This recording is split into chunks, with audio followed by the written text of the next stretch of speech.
The Bogo-Indian is something that appears on the board after third move bishop b4 check. And it can happen also if white plays g3 on the third move. We still go with the bishop b4.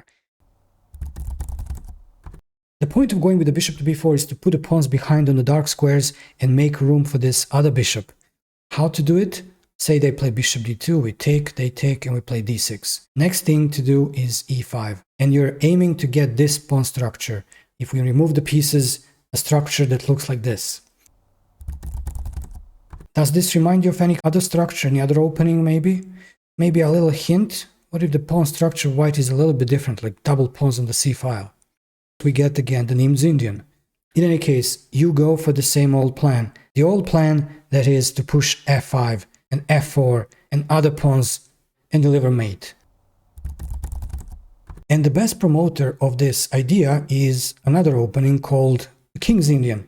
The structure you can see now with just a little pawn push on the g-file is exactly that. Here you know the plan, of course. Again, the same thing, f5, further pushing and getting the pieces to the king's side, delivering mate at the end, of course. Let's put it this way. First, we go out with the dark square bishop, getting rid of it. Okay, let's get rid of it. Second thing, push the pawns to the dark squares and strike in the center. Third thing is to provoke white to push d5. How to do it? Well, sometimes, and in most cases, in great majority of cases, they just push. You don't need to do anything about it. Sometimes you need to do something to provoke it. For example, putting this knight to c6, or placing the queen on e7, in which case this pawn after e takes d may be hanging. If they push, we're already in this waters of the King's Indian defense, and we know what to do. What happens in case they capture? If this pawn survives, and it's going to survive after we play our next move, either knight c6 or queen e7, we are going to have a beautiful outpost on d4 while they have no compensation for having this hole in their camp. So let's say finally they push d5. The fourth thing to do is to secure that they are slowed down on the queen side, okay? That can be done by pushing the pawn to a5. So they're not going to be able to push b4 and c5, which is their main goal.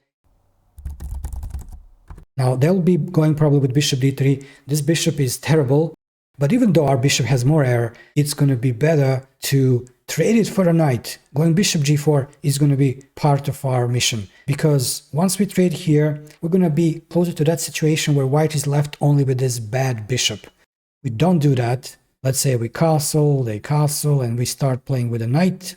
Then the knight is standing in front of our bishop and we are not too happy with it. Okay, we can move the knight again and free the bishop, but some things are going to happen. And for example, here we do not have this bishop g4. We can do that. But after f3, look at this pawns of white, restricting our bishop a lot.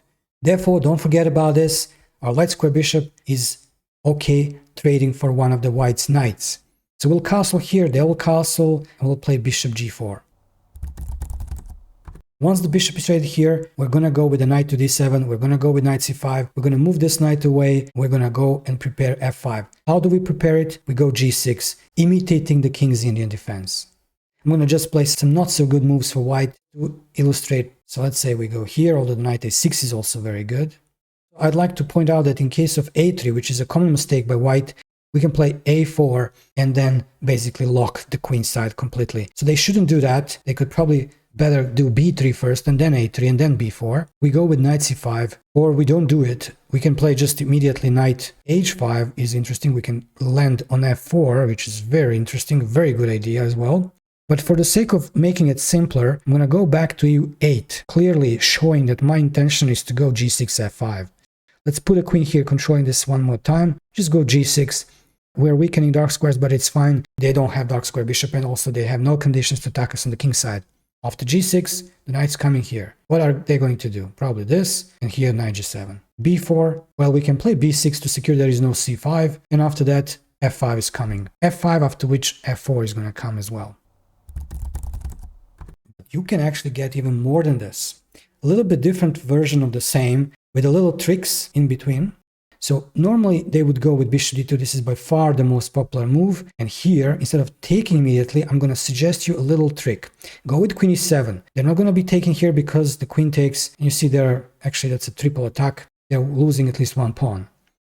Of course, they're not going to take it, but what they're going to do is another kind of mistake. Not a tactical one, but positional mistake, playing a3. The best thing for them is to just continue developing and running away with the king. Once the king is away from e1, they can leave this bishop back to c1. And then our bishop is going to feel uncomfortable here. It may even get trapped. So the moment they castle, that's the last moment for us to take on d2, to trade the bishops. But you see, we're not forced to trade with a3. They don't spend a whole move in forcing us to take. However, you're going to be seeing this a3 all the time. And again, a little inaccuracy. Taking here with the knight is not a perfect move. They should take with the queen instead and put the knight on c3, which is a much better place. Now we got an extra move comparing with the position we had before, without white being forced or playing at all a3. What do we do next? Well, we follow the plan of d6, and after e4, just d5. d5. Most likely that's going to happen. As always, when they play d5, their goals are related with the queenside expansion. Therefore, we're going to make it more difficult for them. They play bishop d3 again, we castle, they castle, and here we can even consider playing a4. But I'm not going to do that. I'm going to first go with bishop g4 again, getting rid of this bishop. We're getting closer to that same position, although here, since we have a5 and they have a3, you may guess the move. It's a beautiful one that completely paralyzes white's chances on the queen side. Now, if you were careful enough to follow what we were talking about before, you may be able to immediately respond to this question. A plan for black. The first move is extremely important to paralyze white, but then what do we do? What do we do next? 5 moves here.